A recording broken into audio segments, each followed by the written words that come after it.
بسم اللہ الرحمن الرحیم۔ سکوت فکر کو اذن مقال دیتا ہے، میرا سخی سر دستے سوال دیتا ہے۔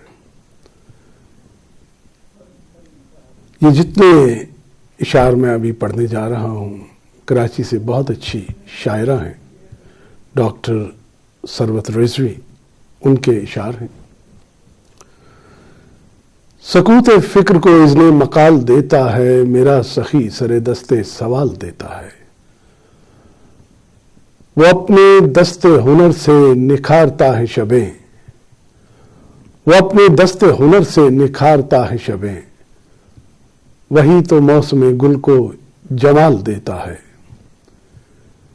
کبھی خوشی کبھی غم دے کے آزماتا ہے، کبھی خوشی کبھی غم دے کے آزماتا ہے، میرا کریم مجھے حسب حال دیتا ہے۔ وہی جو رات کو دن سے اجال دیتا ہے، وہی جو رات کو دن سے اجال دیتا ہے، اسی کا ذکر نہ کرنا ملال دیتا ہے۔ اور نظر کو نور لبوں کو گلال دیتا ہے، نظر کو نور لبوں کو گلال دیتا ہے کہ ان کا ذکر دلوں کو جمال دیتا ہے۔ اسے ایک نام کے صدقے جو لب پہ آتے ہی، اسے ایک نام کے صدقے جو لب پہ آتے ہی، سیاہ رات میں تارے اچھال دیتا ہے۔ پھر اس کے بعد کوئی تیرگی نہیں رہتی، پھر اس کے بعد کوئی تیرگی نہیں رہتی، بس ایک درود کا جھونکا اجال دیتا ہے۔ قصیم کوثر و زمزم بس ایک چشم کرم، قصیم کوثر و زمزم بس ایک چشم کرم، خدا بھی تیرے کرم کی مثال دیتا ہے۔ اور یہ معجزہ ہے محمد کے نام کا سربت، یہ معجزہ ہے محمد کے نام کا سربت، جو میری فکر کو لفظوں میں ڈھال دیتا ہے۔ سکوت فکر کو اذن مقال دیتا ہے، میرا سخی سر دستے سوال دیتا ہے۔ پروگرام بزم درود میں آپ کو خوش آمدید کہتے ہیں۔ امید ہے رمضان شریف بڑے ایک پاکیزہ ماحول میں آہستہ آہستہ گزر رہا ہے۔ آج صبح جب سحری کے وقت میں نے سحری کا اور افطاری کا ٹائم ویسے دیکھا تو اچانک میرے ذہن میں خیال آیا کہ دیکھیں رمضان شریف آہستہ آہستہ کس طرح گزر رہا ہے اور بالکل دنوں کا احساس نہیں ہو رہا۔ امام فرماتے ہیں کہ جس طرح آپ جمعہ کی دن تیاری کرتے ہیں، آرام سے اٹھ کے آپ غسل کرتے ہیں، اچھے اچھے کپڑے پہنتے ہیں، خوشبو لگاتے ہیں۔ آپ نے بھی یقیناً دیکھا ہوگا، ہم نے بھی گھروں میں دیکھا ہے کہ ہماری والدہ والد صاحب ایک دن پہلے ہی اپنے کپڑے نکال دیتے تھے استری کے لیے، بھئی یہ استری کر دیں، کل جمعہ پہ جانا ہے۔ تیاری یعنی ایک عید کا سماں ہوتا ہے، تیاری شروع ہو جاتی ہے جمعہ کی، اور جمعے کے بعد آ کر پھر وہ ریلیکس ہوتے ہیں کہ بھئی آج ایک بڑا اسپیشل دن تھا، اور اسپیشل جمعہ پڑھ کے جب آتے ہیں تو پھر آرام کرتے ہیں گھروں میں آ کر۔ امام فرماتے ہیں کہ رمضان کا استقبال بھی آپ ایسے کیجئے کہ جب رجب کا مہینہ ہو تو اس میں بھی نوافل کے روزے رکھے جاتے ہیں، پھر کچھ شعبان کے روزے ہیں وہ بھی رکھے جاتے ہیں، اور اصل میں یہ استقبال رمضان ہے۔ آپ ذرا اسی پر غور کیجئے کہ 2 مہینے کے مختلف دنوں کے روزے جو ہے وہ رکھے جاتے ہیں، اور صرف رمضان کی تیاری میں۔ اسی طرح یعنی ہمیں محسوس نہیں ہو رہا کہ آہستہ آہستہ رمضان کے بعد یقیناً یہ ہوتا ہے کہ جب عید کے بعد آپ اٹھتے ہیں تو آپ کو بڑا عجیب محسوس ہوتا ہے کہ ایک تشنگی تھی جو باقی رہ گئی. تو امید ہے کہ اللہ تعالیٰ اسی طرح آرام سے، خیر و عافیت سے. اس رمضان میں تھوڑا سا یہ ہے کہ یہ لاک ڈاؤن کی وجہ سے کچھ مساجد میں جانے کا جو سلسلہ ہوتا تھا وہ تھوڑا اس طرح نہیں ہے جس طرح پہلے سالوں میں ہوتا تھا. امام علی علیہ السلام سے کسی نے پوچھا کہ مولا میں خیرات کرنا چاہتا ہوں، میں صدقہ دینا چاہتا ہوں، مجھے کیسے پتہ چلے کہ کون حقدار ہے اور کون حقدار نہیں ہے؟ تو امام فرماتے ہیں کہ تو جو حقدار ہے اس کو دے اور جو حقدار نہیں ہے اس کو بھی دے دے. اللہ تمہیں وہ چیزیں عنایت کرے گا کہ جس کا تو حقدار ہے، اور اللہ تمہیں وہ بھی چیزیں عطا کرے گا کہ جس کا تو حقدار نہیں ہے. ہمارے ہاں ہوتا تو یہی ہے کہ ہمیں جلدی جلدی یہ نہیں پتہ چلتا کہ کون حقدار ہے اور کون حقدار نہیں ہے. ہم خود ہی گھر میں بیٹھ کر اندازہ لگا لیتے ہیں کہ بھئی اس کی جو فیملی ہے ان کا اچھا کاروبار ہے، یا اس کے مثلاً وطن عزیز میں ہیں کچھ لوگ سمجھتے ہیں کہ بھئی ان کے بھائی باہر ہے، بیٹا باہر ہے، اور خاندان کے جو فرد ہیں وہ باہر ہیں، لیکن اصل کہانی ہمیں نہیں پتہ ہوتا. ہمیں جلدی جلدی یہ بھی اندازہ نہیں چلتا کہ کون خوددار ہے، سفید پوش ہے. تو اس لیے آپ بھی ایسے ہی کوشش کیجئے گا اور اللہ سے توقع کیجئے گا کہ اللہ آپ کو وہ بھی عطا کرے گا جس کے آپ حقدار نہیں ہیں. رسول خدا صلی اللہ علیہ وسلم ختمی مرتبہ فرماتے ہیں کہ قیامت کے دن 3 آنکھوں کے سوا ہر آنکھ رو رہی ہوگی. تو کسی نے پوچھا یا رسول اللہ وہ 3 آنکھیں کون سی ہیں؟ تو آپ نے فرمایا کہ وہ آنکھ جو حرام کو نہ دیکھے، جو حرام کے لیے بند رہے، اور دوسری آنکھ جو آنکھ رات سے صبح تک یاد الہی میں جاگتی ہے. اور رسول فرماتے ہیں کہ تیسری آنکھ جو خوف خدا سے تنہائی میں آنسو بہاتی ہے. یعنی آپ کی تنہائی جو ہے، یعنی لوگوں کے سامنے تو آپ بڑے دعوے کرتے ہیں، بڑی اچھی اچھی باتیں کرتی ہیں، لیکن پاکیزہ وہ ہے کہ جس کی تنہائی بھی پاک ہو. جب آپ الگ سے خدا کے سامنے سجدہ کر رہے ہوتے ہیں اور وہ جو آنسو ہے اس کی بات جناب نے کی. جناب سیدہ فاطمہ الزہرا فرماتی ہیں کہ اخلاص کی استواری اور برقراری کے لیے روزے کو قرار دیا گیا. یعنی جب روزے سے ہوتے ہیں تو ہر چیز پر آپ کا دھیان ہوتا ہے. نارمل زندگی میں ہم جھوٹ بھی بول جاتے ہیں، لیکن جب آپ نے روزہ رکھا ہوتا ہے تو آپ کوشش کرتے ہیں یار یہ جھوٹ نہیں بولنا، یہ بات نہیں کرنی کہ میں روزے سے ہوں. ہم لوگ غیبت بھی کرتے ہیں، لیکن جب روزہ رکھا ہوگا تو فوراً دھیان جاتا ہے کہ ہمارا روزہ ہے، ہمیں یہ بات نہیں کرنی. تو جناب سیدہ فرماتی ہیں کہ تمہارے اخلاص کی استواری اور برقراری کے لیے روزہ جو ہے یہ قرار دیا گیا. اور دوسری جگہ فرماتی ہیں کہ خدا نے نماز کو تمہارے لیے تکبر سے دوری قرار دیا ہے. جب آپ سجدہ کرتے ہیں، جھکتے ہیں اس کی ذات کے آگے، تو آپ کو پتہ چلتا ہے کہ وہ مالک ہے، شہنشاہ ہے، بادشاہ ہے.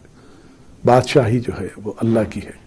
جب اس کے سامنے سجدہ کرتے ہیں تو محسوس کرتے ہیں کہ کوئی ذات ہے جس کو آپ نے سجدہ کرنا ہے، اور یہ آپ کو تکبر سے دور لے جاتی ہے. اور حج کے بارے میں بی بی فرماتی ہیں کہ حج جو ہے یہ دین کو مضبوط کرنے کے لیے قرار دیا گیا ہے. ایک اور جگہ جناب رسالت مآب صلی اللہ علیہ وآلہ وسلم فرماتے ہیں کہ خدا نے نہ تمہاری صورت کو دیکھنا ہے اور نہ تمہارے مال کو دیکھنا ہے. یعنی اللہ کو اس سے کوئی غرض نہیں کہ آپ نے کتنا مال جو ہے وہ صدقے میں دیا ہے، اور نہ ہی تمہاری صورت کو دیکھنا ہے. اللہ نے صرف تمہاری نیت اور کردار کو دیکھنا ہے کہ اگر آپ نے ایک خرمہ بھی دیا ہے اور خلوص نیت سے دیا ہے تو وہ شاید کسی کے 1000 درم دینے سے بھی زیادہ ہو۔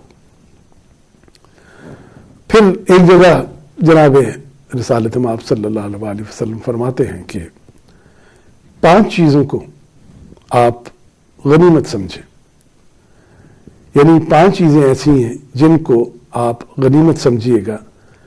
فرماتے ہیں کہ بڑھاپے سے پہلے جوانی کو آپ غنیمت سمجھیں۔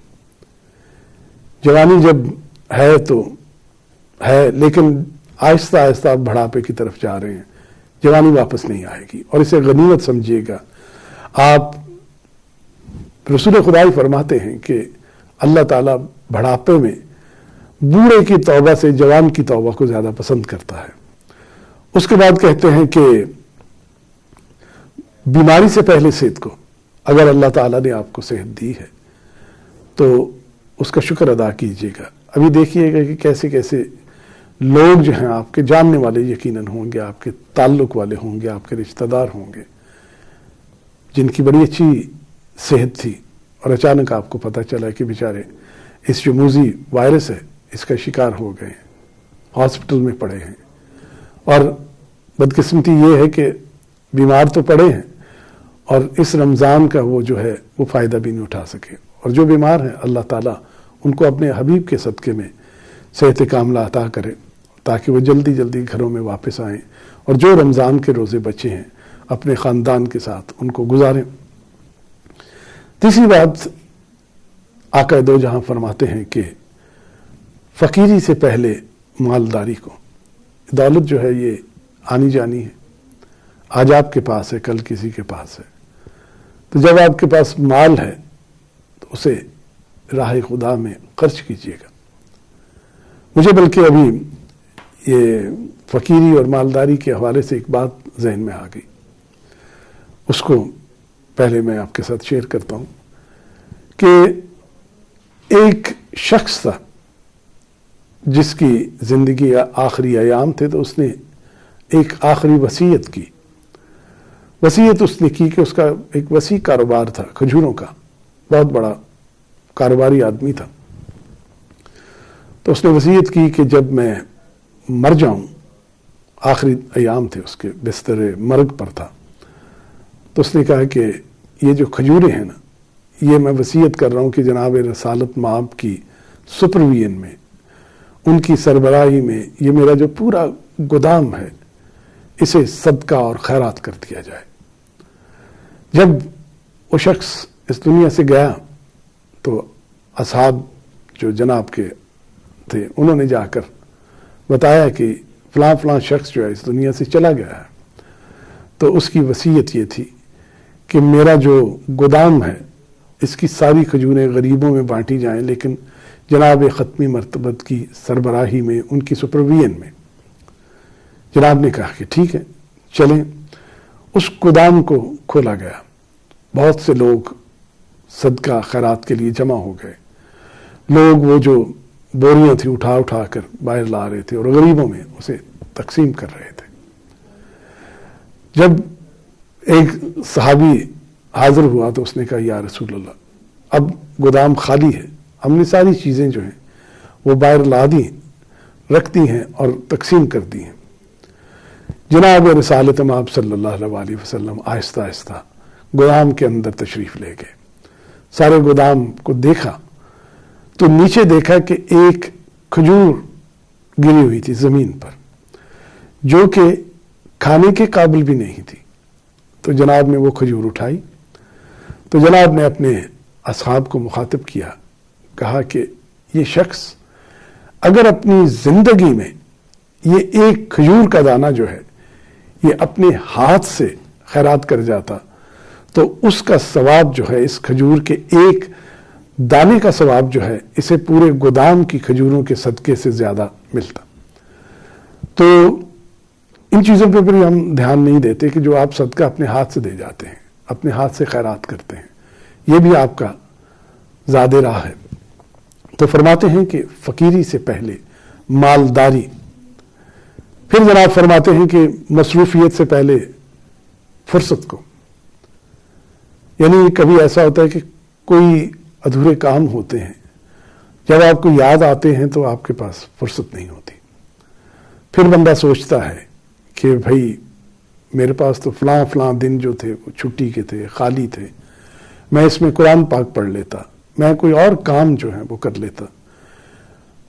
ابھی جس دور سے ہم گزر رہے ہیں، جس وبا کا یہ سلسلہ چل رہا ہے، اللہ تعالیٰ سب کو اپنی حفظ و امان میں رکھے، لیکن میرا خیال ہے کہ یہ جو گھروں میں عبادات کا سلسلہ اور تلاوت قرآن پاک کا سلسلہ اور نوافل کا سلسلہ جو اور خیر اور صدقے کا سلسلہ جو ہے، میرا خیال ہے یہ جنوری سے شروع ہے.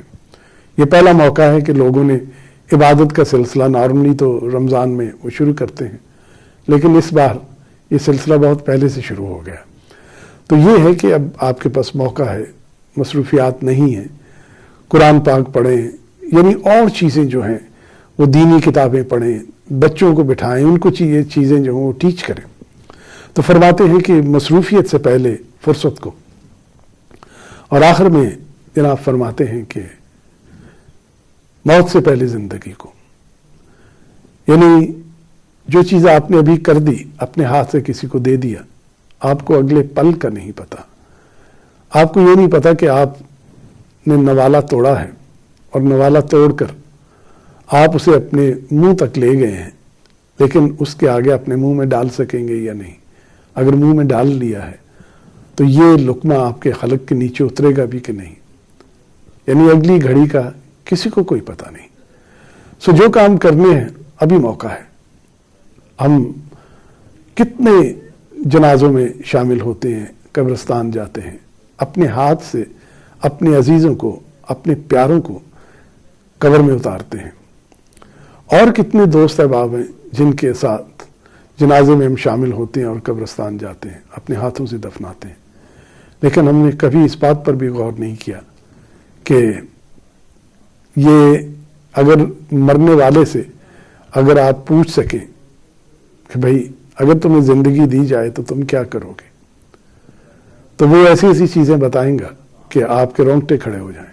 جناب رسالت میں آپ فرماتے ہیں کہ آپ کے پاس موقع ہے، جو چیزیں وہ نہیں کر سکے، نمازیں جو تھیں وہ نہیں پڑھ سکے، صدقہ خیرات نہیں کر سکے، دوست احباب رشتہ داروں کے جو حقوق تھے وہ ادا نہیں کر سکے، تو آپ کے پاس موقع ہے. ان چیزوں کو جو ہے وہ دھیان میں رکھیے گا. دوسری بات یہ ہے کہ ہم لوگوں سے ملتے ہیں. کچھ تو ایسے ہیں کہ میں نے شاید پچھلے کسی پروگرام میں بھی ذکر کیا تھا کہ پچھلے مہینے شعبان کے مہینے میں بہت سے لوگوں کے میسج آنے شروع ہو جاتے ہیں کہ بھائی ہمیں اگر کوئی ہم سے کوئی غلطی ہو گئی ہو تو ہمیں معاف کیجیے گا.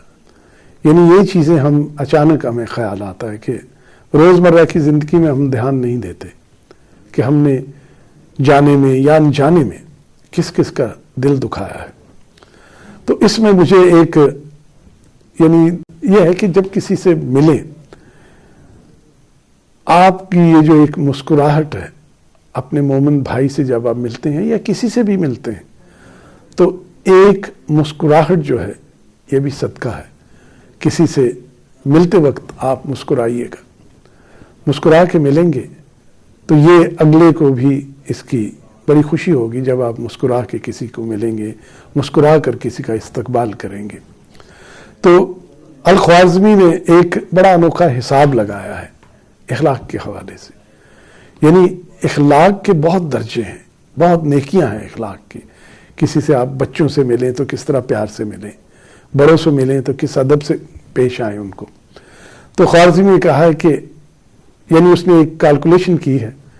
خوارزمی نے کہا ہے کہ اخلاق کا 1 نمبر ہے، یعنی آپ کا اگر اچھا اخلاق ہے تو اس کا 1 نمبر، اور اگر اخلاق کے ساتھ آپ کو اللہ تعالیٰ نے ایک خوبصورت شکل دی ہے، اللہ تعالیٰ کا آپ پر کرم ہے کہ اس نے آپ کو خوبصورت بنایا ہے، تو اس 1 کے آگے 1 صفر اور لگا لیں.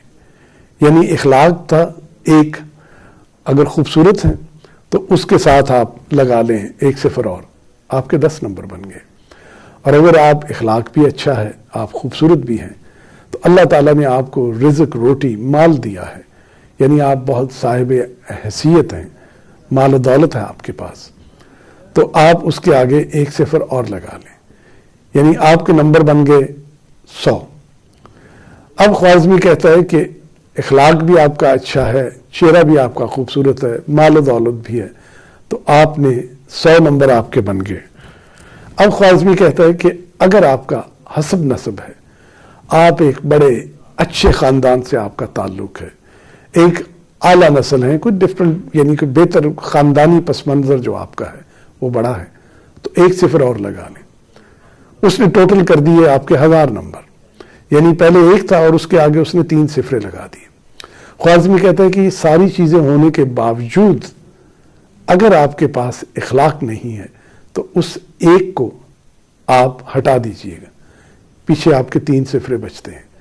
اب آپ اس بات سے اندازہ لگا لیجئے کہ اخلاق جو ہے وہ کتنا امپورٹنٹ ہے، جس کسی سے بھی ملے۔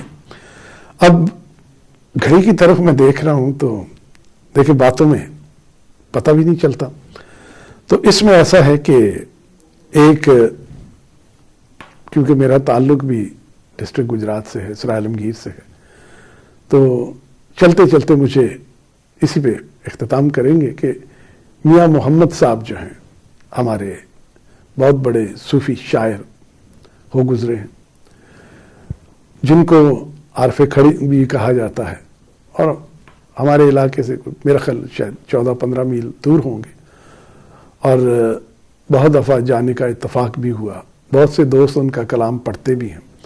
تو ان کا ایک شعر ہے کہ لوئے لوئے پرلے کڑیے جے تد پانڈا پرنا، لوئے لوئے پرلے کڑیے جے تد پانڈا پرنا، شام پئی بن شام محمد کر جاندی نے ڈرنا۔ یہ جو زندگی کے پل ملے ہیں ان سے فائدہ اٹھائیے گا، کیا پتہ کب کہاں یہ سانسوں کی ڈور جو ہے یہ آپ کا ساتھ چھوڑ دے۔ اور مولا علی علیہ السلام بھی فرماتے ہیں کہ جو آپ کا کمزور ترین رشتہ ہے وہ آپ کی روح کا اور سانس کا ہے، کہ کب کہاں آپ کو کبھی موقع ملتا ہے لوگوں کو خدا حافظ کہنے کا، کبھی آپ کو یہ موقع بھی میسر نہیں ہے۔ تو کوشش کیجئے گا کہ جب آپ چلے جائیں دنیا سے، لوگ آپ کو اچھی یادوں کے حوالے سے یاد کریں، جب آپ ان کے پاس ہوں تو آپ کے ساتھ ہنسیں، مسکرائیں، جب آپ ان کے پاس نہ ہوں تو افسردہ ہو جائیں، آپ کی یاد میں آنسو بہائیں۔ تو ایسی یادیں ضرور چھوڑیے گا کہ لوگ آپ کو اچھے اعمال کے حوالے سے، آپ کے اچھے نیچر کے حوالے سے، آپ کے اچھے اخلاق کے حوالے سے لوگ آپ کو یاد کریں۔ تو کل تک کے لیے پھر مجھے اجازت دیجیے گا، آپ پر خدا کی رحمت اور سلامتی ہو۔